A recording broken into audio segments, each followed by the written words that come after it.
የቃል መነሻ አፍ አይደለም ልብ ነው። በልብ ላይ ያደረችው ደግሞ ነፍስ ናት። ለምን እንስት ሆነች አላውቅም። ለስያሜ እንዲመቸኝ የተጠቀምኩት። ቃል ህላዊነት የለውም። አካል ኖሮት የሚዳሰስ የሚጨበጥ አይደለም እንደማለት ነው። ነገር ግን ጆሮ ፍሬውን ይሰማል፣ ያደምጣል። በዛም ማስተናገድ በምንችለው የእርግብግብታ ሞገድ መጠን ልክ አድምጠን እንገነዘባለን። የአጽናፈ ዓለም ሶስቱ መሰረቶች በቃል ውስጥ አሉ። ምንድን ናቸው? ኃይል፣ ዝውተራ፣ እርግብግብታ። እንደ ኢትዮጵያውያን አንድምታ 3 አይነት ቃሎች እንዳሉ ታውቃላችሁ? አተርጋውን፣ በርፎሪኮን፣ አትሪኮን ይባላሉ። አተርጋውን ስንል የመላእክት ቃል ነው። መላእክት ለመነሻ ኃይል የሚያወጡት ቃል ወይም ደግሞ የሚያመሰግኑት ድምጥ። በርፎሪኮን ሲባል ደግሞ ሰዎች ከፈጣሪያቸው የሚሰሙት ቃል። በቅዱስ መጽሐፍት ላይ ፈጣሪ ሰዎችን ሲያወራ ያለው የቃል ንግግር በርፎሪኮን ነው የሚባለው። አትሪኮን ይህ መደበኛው ቃል ነው ወይ ደግሞ መደበኛ የምንሰማው ድምጥ ነው። ይህ የቃል አይነት እኛ ከሰዎች ጋር የምናወጣው ወይ ደግሞ የምንግባባበት ቃል ነው። አሁን እኔ የማወጣው ቃል ማለት ነው። በዚህ በአትሪኮን ውስጥ ዝሩ የሚባል የቃል አይነት አለ ወይ ደግሞ ዝሩ የሚባል የድምፅ አይነት አለ።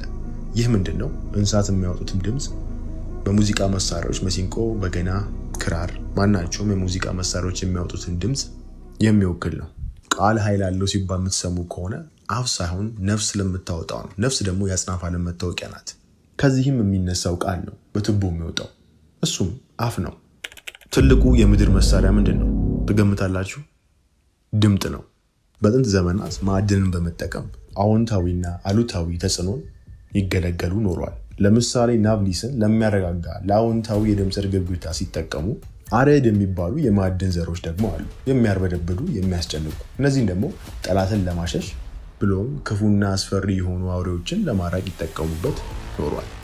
አሁን በምንገኝበት ዘመን ላይ ደግሞ ዋነኛ መሳሪያ ሙዚቃ ነው። በሙዚቃ ውስጥ የሚነገሩ ቃላት፣ ግጥሞች ከድምፅ እርግብግብታ ጋር አንድ ላይ ታሽተው ለተፈለገው ዓላማ ሰዎችን ለማሰር ወይም ደግሞ ባሪያ ሆነው እንዲገዙ ለማድረግ ይውላሉ።